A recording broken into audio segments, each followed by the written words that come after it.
Nesse vídeo de hoje, nós vamos falar tudo sobre o escapulário, para que você possa ficar muito bem informado sobre todos os aspectos e riquezas dessa famosa devoção mariana. Mas antes de começar, se você ainda não é inscrito nesse canal, se inscreva. Ajuda muito a gente a crescer e a continuar produzindo conteúdo de qualidade para vocês. Se você já for inscrito, divulga então para os seus amigos nas redes sociais. E deixe seu like, para o YouTube entender que esse conteúdo é um conteúdo importante. Mas vamos lá. Uma vez observando a imagem de Nossa Senhora de Garabandal, com o menino Jesus num dos braços, do escapulário pendurado no outro, eu fiquei intrigado com o significado e a origem dessa devoção. Na minha ignorância, eu me perguntei por que Nossa Senhora acharia tão importante difundir isso, a ponto de aparecer com ele num dos braços. E o curioso é que essa imagem dela também estava presente na aparição final de Nossa Senhora em Fátima. Na sexta e última aparição de Nossa Senhora aos pastorinhos em Fátima, ela apareceu de 3 formas diferentes. Na primeira delas, ao lado de São José, apareceu como Nossa Senhora do Rosário. Na segunda, surgiu como Nossa Senhora das Dores. Na terceira e última visão, ela apareceu como Nossa Senhora do Carmo, tendo o escapulário na mão. Isso demonstra o sofrimento dela pela humanidade e a íntima relação entre o Rosário e o escapulário. E, de acordo com o bispo de Fátima, o Dom João Pereira Venâncio, a Nossa Senhora do Carmo teria dito para ele nesse dia: até São Sebastião de Espanha. Uma demonstração que entenderiam depois de que ela retornaria em Garabandal. E realmente ela voltou, carregando novamente um escapulário nos braços. Em setembro de 1949, em testemunho à Ordem do Carmo em Portugal, Padre Donald O'Callaghan disse ter perguntado à irmã Lúcia se ela pensava que a devoção do escapulário fazia parte da mensagem de Fátima. A irmã Lúcia respondeu: certamente, o escapulário e o rosário são inseparáveis. O escapulário é o sinal da consagração a Nossa Senhora. Mais tarde, na festa da Assunção de Nossa Senhora em 1950, a irmã Lúcia voltou a falar sobre a aparição de Nossa Senhora do Carmo e sobre o escapulário, dessa vez ao padre Howard Rafferty. Irmã Lúcia lhe disse que, em muitos livros sobre Fátima, os autores não dão o escapulário como parte integrante da mensagem. Fazem mal. Nossa Senhora quer que todos usem o escapulário. Pouco tempo depois, no dia 11 de fevereiro de 1950, o Santo Padre, o Papa Pio XII, providencialmente convidou toda a Igreja Universal a colocar em primeiro lugar entre as devoções marianas o escapulário, que está ao alcance de todos, entendido como uma veste mariana, que é de fato um ótimo símbolo da proteção da Mãe Celeste. Lembremos também que a irmã Lúcia era carmelita. Ela disse certa vez que o escapulário agrada ao coração da Virgem Maria e por isso deseja que essa devoção seja propagada. E bem mais tarde, a perguntar à irmã Lúcia se podemos ter certeza que a Mãe de Deus queria o escapulário como parte da mensagem de Fátima, ela respondeu que sim, e acrescentou: agora já, o Santo Padre João Paulo II confirmou a todo mundo, dizendo que o escapulário é sinal de consagração ao Imaculado Coração. Sendo assim, compreendemos que o escapulário faz parte da mensagem de Fátima, e que realmente ele e o rosário são devoções inseparáveis. Mas como é que começou essa história de Nossa Senhora do Carmo e do escapulário? Bom, contando de uma forma bem resumida, foi o seguinte. No século XI, um grupo de homens dispostos a seguir Jesus Cristo se reuniu no Monte Carmelo, na Palestina, lá na Terra Santa. Lá eles construíram uma capela em honra de Nossa Senhora. O local já era considerado sagrado desde os tempos de Isaías e se tornou célebre através daquela história do profeta Elias sobre os 450 profetas de Baal, no livro de Reis, capítulo 18. Então nasciam ali os Carmelitas, ou a Ordem dos Irmãos da Bem-aventurada Virgem Maria do Monte Carmelo, ou do Carmo, que significa a mesma coisa. Tempos depois, eles foram expulsos do Monte Carmelo pelos muçulmanos, e aí os carmelitas se mudaram para a Europa, onde eles passaram por grandes dificuldades. Os frades carmelitas encontravam grande resistência das outras ordens religiosas para sua inserção. Eles eram hostilizados e até ridicularizados pela sua maneira de vestir. O superior geral da ordem era São Simão Stock, que era um homem de fé e grande devoto de Nossa Senhora. Então, no dia 16 de julho de 1251, quando ele rezava em seu convento em Cambridge, na Inglaterra, São Simão pediu para Nossa Senhora um sinal da sua proteção que fosse visível também para todas as outras pessoas e para seus adversários. Ele teve então a visão em que Nossa Senhora aparecia cercada de anjos e ela mesma lhe entregava o escapulário com a seguinte promessa: todo aquele que com ele morrer não padecerá a perdição no fogo eterno. Ele é sinal de salvação, defesa nos perigos, aliança de paz e pacto sempiterno. E sempiterno significa o quê mesmo? Significa o mesmo que eterno, para sempre. Mas o que era esse escapulário que a Nossa Senhora entregou para São Simão de Stock? É uma veste, nada mais do que aquele pano marrom que os frades usam sobre o ombro. A palavra latina escápula significa ombro. Então, vestir o escapulário significa carregar essa veste marrom sobre os ombros. Mas para os leigos não precisarem carregar nos seus ombros um enorme manto marrom, a igreja simplificou as coisas, permitindo que se usasse uma miniatura dele no seu pescoço. O escapulário em miniatura consiste em 2 pedaços de lã marrom, retangular ou quadrada, unidos entre si por um cordão, de maneira que ele possa ser portado em torno dos seus ombros, um pedaço sobre o peito e o outro nas costas. Um pedaço de pano traz a estampa de Nossa Senhora do Carmo e o outro do Sagrado Coração de Jesus, ou então emblema da Ordem do Carmo. Por ser uma miniatura do hábito carmelita, nós devemos lembrar que ele é uma veste, mas ele também pode ser usado por baixo da roupa. Ele deve ser usado de forma moralmente contínua, ou seja, também durante a noite. Mas é claro que você pode tirar ele para tomar banho, e mesmo assim continuar se beneficiando da promessa. Você pode, inclusive, depois de ter recebido ele, parar de usar ele. E não vai ter cometido nenhuma falta moral por causa disso. Apenas você não vai mais se beneficiar das suas promessas. É importante dizer também que para se livrar desse escapulário, quando ele ficar velho, você não deve jogar ele no lixo, sob o risco de alguém pegar ele e realizar algum ato herege. É necessário queimá-lo ou enterrá-lo, para que a natureza se ocupe da sua decomposição. Não sendo possível fazer nada disso, você entrega ele para alguém da igreja para que essa pessoa faça. Originariamente, o escapulário devia ser feito de algodão 100%, mas por determinação do Papa Pio X, ele pôde ser confeccionado em forma de uma pequena medalha de metal também, para ter mais durabilidade. A medalha deve representar em um lado Nosso Senhor, mostrando seu coração, e do outro lado a Santíssima Virgem. Isso aí foi feito porque os escapulários dos trabalhadores das minas e os soldados que iam para as guerras, por exemplo, se desfaziam com muita facilidade. Aliás, se um escapulário se desfaz ou é perdido, você pode adquirir outro, sem que seja necessário que se realize uma nova imposição sobre ele. Porque a imposição, quando é feita sobre a pessoa, não sobre o escapulário. Mas daí você deve estar perguntando, o que é imposição? Tem que ter isso para usar o escapulário? Para começar a usar o escapulário, é necessário que alguém faça uma oração de imposição e uma bênção sobre você. E nesse momento, você passa a fazer parte da família carmelita. Antigamente, apenas um carmelita autorizado podia fazer isso por você. Mas mais tarde, novamente, para que pudesse facilitar a vida das pessoas, a igreja autorizou que essa imposição pudesse ser feita por qualquer sacerdote, desde que usasse a mesma fórmula autorizada para realizar essa imposição. Enquanto o sacerdote abençoa, ele proclama algumas palavras. É uma fórmula bem simples, como vocês vão poder ver. Fórmula de imposição do escapulário. Recebe este escapulário, sinal de uma relação especial com Maria, mãe de Jesus, que te comprometes a imitar. Este escapulário te recorda tua dignidade de cristão, te entrega ao serviço do próximo e a imitação de Maria. Leva-o como sinal de sua proteção e como sinal de tua pertença à família do Carmelo. Esteja disposto a cumprir a vontade de Deus e a comprometer-te no trabalho pela construção de um mundo que responda ao plano de fraternidade, justiça e paz. Vemos então que o escapulário nos coloca numa relação especial com Maria. É um sinal da proteção de Maria para nós. E como podemos ver, a partir desse dia nós viramos pertença de Maria. O escapulário nada mais é do que um sinal externo de devoção mariana, de consagração pessoal à Santíssima Virgem Maria. Não é um amuleto, um objeto de superstição, muito menos um ícone fashion, como hoje é considerado. É um sacramental. Mas, afinal de contas, o que é um sacramental? O Concílio Vaticano II, na terceira sessão pública dele, celebrada no dia 4 de dezembro de 1963, aprovou a Constituição sobre a Sagrada Liturgia, Sacrosanctum Concilium. Havia um interesse, de modo particular, pela reforma e pelo incremento da liturgia. Nesse documento, o Papa Paulo VI, no item 60, sobre os sacramentais, ensina: a Santa Mãe Igreja instituiu também os sacramentais. Estes são a imitação dos sacramentos, sinais sagrados significam realidades, sobretudo de ordem espiritual, e se obtêm pela oração da Igreja. Mas então por que ele se tornou tão popular a ponto de ser difundido pelo mundo inteiro até hoje? O principal aspecto que ajudou ele a ser difundido foi a realização de incontáveis milagres através da sua utilização, a ponto de São Cláudio de la Colombière, um sacerdote jesuíta e confessor de Santa Margarida Maria de Alacoque, em 1702 chegar a observar: nenhuma devoção foi até hoje confirmada com um número maior de autênticos milagres do que o escapulário do Carmo. E eu vou dar só 5 exemplos de milagres aqui para vocês verem.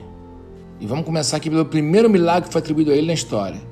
No mesmo dia que Nossa Senhora deu o escapulário para São Simão Stock, ele foi chamado às pressas por um nobre chamado Peter de Linton dizendo: venha depressa, padre, meu irmão está à morte, em desespero.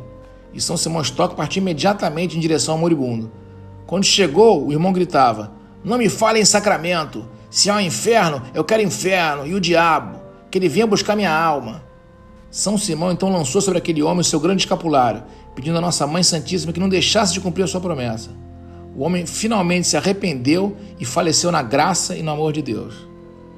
E apenas 25 anos depois desse acontecimento, o Papa São Gregório X faleceu e foi sepultado com o escapulário que ele usava. E quando o seu túmulo foi aberto, 600 anos depois, o escapulário ainda estava intacto. Dois grandes fundadores de ordens religiosas, que foi Santo Afonso, dos Redentoristas, e São João Bosco, dos Salesianos, tinham especial devoção à Nossa Senhora do Carmo e usavam o escapulário castanho. Quando eles morreram, foram ambos sepultados com suas vestes sacerdotais e com seus escapulários. O de São Dom Bosco, após mais de 40 anos, foi achado junto com seu corpo igualmente incorrupto. E o de Santo Afonso Maria também estava intacto e está até inclusive hoje exposto em Roma, no mosteiro que ele fundou. Outro milagre: em 1845, o navio King of the Ocean deixava o porto de Londres com destino à Austrália. Entre os passageiros encontrava-se um pastor protestante inglês chamado James Fisher, com a sua esposa e 2 filhos de 9 e 7 anos de idade. Quando eles chegaram no Oceano Índico, uma forte tormenta varreu o oceano. As ondas batiam furiosamente a ponto das velas do navio se rasgarem. Não tinham o que fazer, só se ouviam as ordens do comandante, alguns gritos de desespero, súplicas de misericórdia. O pastor Fischer, com a sua família e mais outras pessoas, subiu para o convés e pediu que todos se unissem em oração, suplicando perdão e misericórdia. Nesse momento, um jovem marinheiro irlandês chamado John McAuliffe desabotoou a camisa e tirou do pescoço um escapulário. Juntou ele em forma de cruz e jogou no mar. Rapidamente as águas perderam seu furor, a tempestade se acalmou, uma pequena onda ainda lançou de volta para o jovem marinheiro o mesmo escapulário que ele tinha jogado no mar. O navio chegou são e salvo no seu destino.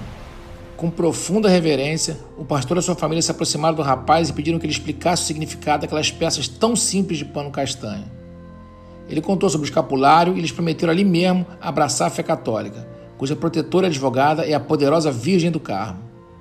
Já na cidade australiana de Sydney, quando eles chegaram, eles se encaminharam para a pequena capela de Santa Maria e foram recebidos no seio da igreja, pelo padre Paulding, que mais tarde virou arcebispo. E em maio de 1957, um sacerdote carmelita publicou um relato sobre uma vizinhança inteira de casas enfileiradas que tinham se incendiado em West Boden, na Alemanha. Numa delas viviam 2 famílias piedosas, que quando viram fogo penduraram imediatamente um escapulário na porta de entrada. Em apenas 5 horas, 22 casas foram reduzidas a cinzas. Mas no meio da destruição geral, uma única ficou intacta, aquela que tinha um escapulário na porta. Centenas de pessoas foram testemunhas oculares da intercessão de Nossa Senhora naquela casa. E por fim, um padre francês tinha partido uma peregrinação, quando ele se lembrou que ele tinha esquecido seu escapulário. Mesmo sabendo que ele ia se atrasar para celebrar a missa, ele voltou para buscar o escapulário. Mais tarde, enquanto ele fazia a consagração, aproximou-se do altar um jovem que puxou uma arma e atirou no sacerdote pelas costas. Para espanto geral, o padre continuou celebrando a missa normalmente, como se nada tivesse acontecido. Os fiéis pensaram no princípio que o jovem tivesse errado o tiro, mas depois viram que a bala tinha se encravado no pequeno escapulário de pano que o sacerdote usava. E esses são só alguns exemplos de milagres que a gente vê, que tiveram casos de conversão, proteção contra tormenta, incêndios, balas. Mas quais são as principais promessas para quem usa o escapulário, além desses exemplos? A pessoa que morrer usando o escapulário não estará em estado de pecado grave, portanto não irá para o inferno. O engajamento de Nossa Senhora a socorrer aquele que o veste em toda ocasião, particularmente na hora da morte. No primeiro sábado após a morte, a pessoa sairá do purgatório direto para o céu, seria o privilégio sabatino. Mas isso deu muita polêmica, dentro e fora da igreja. Quer dizer que é só usar e você já está salvo. Isso é injusto com quem leva uma vida correta, etc, etc. Mas não é tão simples assim. São Luís Maria Grignon de Montfort, que muito recomendava o escapulário do Monte Carmelo, insistia na retidão necessária às pessoas que recebiam ele. Ele dizia que a utilização do escapulário necessita que a pessoa esteja com a resolução de sair do pecado, ou estar-se-á no número dos falsos devotos da Santíssima Virgem e dos devotos presunçosos e impenitentes, os quais, sob o manto da Santíssima Virgem, com escapulário em seus corpos ou o rosário em suas mãos, gritam Santíssima Virgem, e no entanto crucificam e ferem cruelmente Jesus Cristo por seus pecados. Essas pessoas ele considerava excluídas das promessas do escapulário. mas considerava diferente o caso daquelas pessoas que, por fraqueza ou má influência, se deixavam levar pouco a pouco a ter uma vida desordenada, enquanto usassem o escapulário, mantendo, no entanto, a firme esperança de que a Virgem Maria ajudaria elas um dia a mudar de vida e atingir a sua salvação. No caso dessas pessoas, é perfeitamente permitido crer que Maria trabalhará para convertê-las e que ela fará com que elas não morram subitamente sem o socorro da religião, ou pelo menos sem terem podido se arrepender. Maria nunca abandona aqueles que de coração sincero depositam a sua confiança nas suas promessas. Vamos relembrar então de parte da promessa que Maria fez para São Simão Stock. Ele é sinal de salvação, defesa nos perigos, aliança de paz e pacto sempiterno. Todos nós sabemos que uma aliança e um pacto são feitos entre duas partes, e as duas partes têm suas obrigações. Na primeira aliança de Abraão com Deus, foi necessário que Abraão se mostrasse disposto a sacrificar o seu filho para Deus tornar o pai de seus inúmeros descendentes. Na segunda e eterna aliança, foi necessário o sacrifício de Jesus para que Deus estendesse a todos nós sua salvação. Enfim, em toda aliança existem compromissos assumidos dos dois lados. Assim, aquele que se reveste de sinal mariano também deve adotar algumas atitudes fundamentais. Quanto à promessa principal de ser preservado do inferno, não há nenhuma condição especial, apenas portar sempre o escapulário e estar com ele principalmente na hora da morte. Como assim? Se eu tiver tirado ele para tomar banho, se eu estiver no hospital, tirar ele de mim na hora da morte, como é que vai ser? Não, nesse caso é claro que não, né? Nossa Senhora e a igreja entendem que não foram situações que você não quis usar deliberadamente ele por vontade própria. Mas repare que ao se afirmar que não existem condições especiais, não estão isentas das condições normais que tem que levar uma vida consagrada à Virgem Santíssima. E isso significa colocar Deus em primeiro lugar na sua vida e buscar sempre realizar a sua vontade. Escutar a palavra de Deus na Bíblia e tentar colocá-la em prática. Buscar a comunhão com Deus por meio da oração, que é um diálogo íntimo que temos com Ele. Fazer frequentemente orações para Nossa Senhora do Carmo e o Santo Terço, que é uma outra oração que agrada muito a Maria. Eu vou deixar aqui um link de uma oração a Nossa Senhora do Carmo na descrição do vídeo, mas tem muito na internet. Abrir-se ao sofrimento do próximo, se solidarizando e procurando sempre ajudá-lo. Participar com frequência da Santa Missa e dos sacramentos da Igreja, da Eucaristia e da Confissão. Agora, para se beneficiar do privilégio sabatino, que é a liberação do purgatório no sábado seguinte à morte, são necessárias 3 condições especiais. Usar sempre o escapulário, conservar a castidade do seu estado de vida, completa no celibato e conjugal no matrimônio. Mas peraí, como assim castidade segundo o estado de vida? Existe castidade depois do casamento também? Sim. Significa você doar-se totalmente e exclusivamente a seu esposo ou esposa, ser um do outro de corpo e de alma. E recitar diariamente o ofício parvo da Santíssima Virgem. Os sacerdotes, ao impor o escapulário, podem trocar essa obrigação por outra mais fácil, como a oração do terço ou 3 Ave-Marias. Basta que o leigo solicite isso. Mas o que é ofício parvo? Parvo vem da palavra latina parvus, que quer dizer pequeno, ou seja, o pequeno ofício de Nossa Senhora. É uma versão menor do ofício divino, que é a liturgia das horas. Eu vou deixar um link aqui com um pequeno ofício aqui na descrição do vídeo também, para quem quiser rezar ele ao invés do terço. E para as pessoas que usaram o escapulário mas não souberem ler, elas podem trocar essas orações todas pela prática do jejum nos dias pedidos pela igreja e por se absterem de comer carne todas as quartas e sábados, exceto quando o Natal cai nesses dias. O uso do escapulário também garante indulgências parciais e plenárias. As condições são as seguintes. Indulgências parciais. Essa é para as pessoas que usarem piedosamente o escapulário. Elas podem ganhar essa indulgência não só por beijar o escapulário, como qualquer outro ato de efeito ou uma devoção sacramental. O valor dessa indulgência parcial vai aumentar na proporção das disposições de piedade e fervor dessa pessoa. Já para ganhar as indulgências plenárias, se ele tivesse confessado, comungado e rezado um Pai Nosso e Ave Maria nas intenções do Papa, as pessoas podem receber nas seguintes datas essa indulgência. No próprio dia da sua imposição do escapulário, quando elas passam a pertencer à Ordem Terceira do Carmo, no dia 16 de julho, que é a festa de Nossa Senhora do Carmo, no dia 1º de outubro, que é a festa de Santa Teresinha do Menino Jesus, no dia 15 de outubro, que é a festa de Santa Teresa d'Ávila, no dia 14 de dezembro, que é a festa de São João da Cruz, no dia 14 de novembro, que é dia de todos os santos carmelitas, no dia 20 de julho, que é dia de Santo Elias, e no dia 16 de maio, que é dia de São Simão Stock. Mas peraí, garantia de salvação, indulgência plenária, a gente sabe que só a igreja pode definir essas datas. A igreja aprovou isso? O que a Santa Sé achou dessa história? Então, na verdade, muito pelo contrário, os papas foram muito importantes para a divulgação e para a oficialização dessa devoção. Vamos ver como é que foi? Primeiramente, Nossa Senhora apareceu para o Papa João XXII, pedindo que ele aprovasse a Ordem do Carmelo, e teria dito ainda para ele: a quem tiver usado piedosamente meu escapulário durante a vida, eu, Mãe bondosa, descendo ao purgatório no primeiro sábado após a sua morte, livrá-lo-ei e o conduzirei ao Monte Santo da Vida. E depois dessa visão, em 3 de março de 1322, ele escreveu a sua bula Sacratissimo Ut Culmine, que acabou conhecida como Bula Sabatina, pois nela o Papa João XXII incluiu que Maria teria lhe prometido sobre serem libertados das penas do purgatório no sábado seguinte à sua morte. E assim, como essa graça acabou sendo conhecida como privilégio sabatino, a bula acabou recebendo esse nome. Agora, é necessário dizer que muito se discutiu e se discute até hoje sobre essa questão do sábado, porque muitos entendem que o tempo de Deus e o tempo na Terra são distintos. Por isso o dia do sábado vai ter um valor simbólico. O sábado sempre foi o dia dedicado pela Igreja a Nossa Senhora. Então seria uma forma de dizer que Maria intercederia especialmente por quem usava o escapulário para abreviar o máximo possível o seu tempo no purgatório.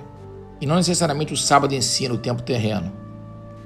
E o Papa Paulo V expediu em 20 de janeiro de 1613 o seguinte decreto: permita-se aos padres carmelitas predicar que o povo cristão pode piedosamente crer que a bem-aventurada Virgem Maria, com suas contínuas intercessões, piedosos sufrágios e méritos e especial proteção, ajudará depois da morte, principalmente no sábado, dia a ela dedicado, as almas de seus confrades que usarem o hábito carmelita. O Papa Bento XIII, em 1726, estendeu a toda a Igreja a celebração da festa de Nossa Senhora do Carmo, que a Ordem já celebrava desde 1332, no dia 16 de julho de cada ano. As vantagens do privilégio sabatino ainda foram confirmadas pela Sagrada Congregação das Indulgências em 14 de julho de 1908. O Papa Pio X, no decreto Cum Sacra, de 16 de dezembro de 1910, concedeu a faculdade de você poder substituir o escapulário de tecido por uma medalha, como eu falei agora há pouco no vídeo, sobretudo em razão da rápida corrupção da estofa nos países quentes. Mas depois essa concessão foi estendida também para o mundo inteiro, os outros países todos. Mas a imposição e a bênção tem que ser feita necessariamente no escapulário de pano, nunca pode ser feita uma medalha. O Papa Pio XII, em sua carta Neminem Profecto, de 11 de fevereiro de 1950, escreveu também sobre essa questão. Não se trata de algo de pouca importância, mas de adquirir a vida eterna em função dessa promessa da bem-aventurada Virgem que a tradição relata. Trata-se, pois, de um assunto que é o mais importante de todos e de conduzi-lo seguramente ao seu termo. O escapulário como veste da Virgem é o sinal e o penhor da proteção da Mãe de Deus. E em 6 de agosto de 1950, esse mesmo Papa acrescentava: quantas almas, em circunstâncias humanamente desesperadas, devem sua suprema conversão e sua salvação eterna ao escapulário do qual estavam revestidos? Quantas também nos perigos do corpo e da alma sentiram graças a ele a proteção maternal de Maria? A devoção do escapulário do Carmo fez descer sobre o mundo copiosa chuva de graças espirituais e temporais. O Papa Paulo VI também afirmou: para a Igreja, entre as formas de devoção mariana, está o uso piedoso do escapulário do Carmo, pela sua simplicidade e adaptação a qualquer mentalidade. Em 28 de janeiro de 1964, o mesmo Papa Paulo VI concedeu ainda que todos os sacerdotes católicos, diáconos e leigos autorizados pudessem pôr o escapulário, o que até então era um privilégio dos padres carmelitas e de outros sacerdotes autorizados pela Santa Sé. O desejo da Santa Igreja é de que todos possam revestir-se de um escapulário. Ainda assim, em caso de urgência, perigo de morte, e se for impossível achar uma dessas pessoas autorizadas, um leigo pode impor um escapulário que tenha sido anteriormente abençoado por um padre, em si mesmo ou em outra pessoa, recitando uma oração à Santíssima Virgem. O Papa João Paulo II, por ocasião dos 750 anos do escapulário, escreveu uma carta para os superiores da Ordem do Carmo dizendo: também eu trago sobre o meu coração, desde há muito tempo, o escapulário do Carmo. E finaliza: deste modo, o escapulário torna-se sinal de aliança e de comunhão recíproca entre Maria e os fiéis.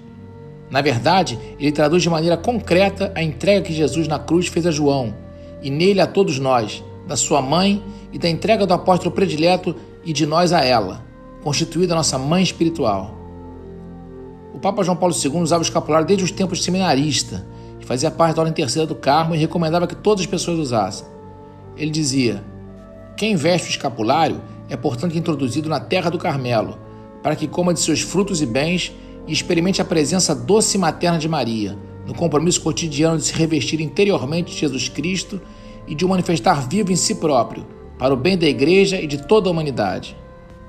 Por fim, o Papa Bento XVI convidava também a todos a usar o escapulário. Ele dizia: o escapulário é um sinal particular da união com Jesus e Maria. Para aqueles que o usam, constitui um sinal do abandono filial na proteção da Virgem Imaculada. Em nossa batalha contra o mal, que Maria, nossa mãe, nos cubra com seu manto. E aqui eu pergunto, o que mais seria o escapulário, além de um manto visível da proteção de Maria? E assim, polêmicas à parte, fica demonstrado o apoio oficial da Igreja a essa importante e difundida devoção mariana. Mas agora que nós já vimos a aprovação da Igreja sobre isso, o que a gente pode dizer sobre a opinião dos santos? São João da Cruz, quando já estava no seu leito de morte, perguntava o tempo inteiro qual era o dia da semana, porque era muito devoto do escapulário e queria morrer num sábado, para poder desfrutar do privilégio sabatino. Ele disse: eu pergunto porque me veio agora à memória quão grande benefício é o que faz Nossa Senhora os religiosos de sua ordem que portaram seu hábito e fizeram o que esse privilégio pede. E assim foi, no sábado daquela semana ele recebeu a promessa do próprio Deus de que naquele mesmo dia ele rezaria suas matinas no céu. Matinas é a parte da oração do ofício divino, né? Já Santa Teresa d'Ávila, que era outra carmelita, fazia questão que as suas monjas, quando tirassem o escapulário de seus hábitos para dormir, colocassem um pequeno escapulário no pescoço durante a noite. E São João Maria Vianney, quando confessava uma vez uma jovem, perguntou para ela se ela se lembrava de um belo rapaz que uma vez ela não tinha chamado ela para dançar num baile. E havia chamado várias amigas dela em volta dela. Ela se lembrou desse rapaz e disse que ela tinha ficado muito triste na época. Ele perguntou para ela se ela recordava de ter visto como é que saiu uma faísca azul dos pés dele quando ele se retirou do salão. Ela disse que sim. Então ele disse para ela que a visão era verdadeira e que aquele homem era o demônio e que não tinha dançado com ela porque ela estava usando o escapulário. Enfim, assim como esse, diversos outros santos carmelitas ou não abraçaram essa devoção.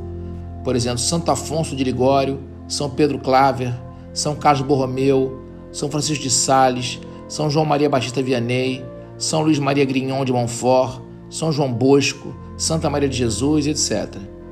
Fica aqui então um convite para que usemos o escapulário, não somente desfrutemos suas promessas, mas também desse privilégio que é levar como veste a prova da nossa consagração a Nossa Senhora e nosso desejo de imitá-la em sua obediência perfeita a Deus na sua santa humildade. Se você gostou desse vídeo, não se esqueça de se inscrever no nosso canal, se já for inscrito, indicar para os seus amigos, suas redes sociais e deixar o seu like, que é muito importante também para a gente saber que você gostou desse conteúdo. Até o próximo vídeo, paz e bem.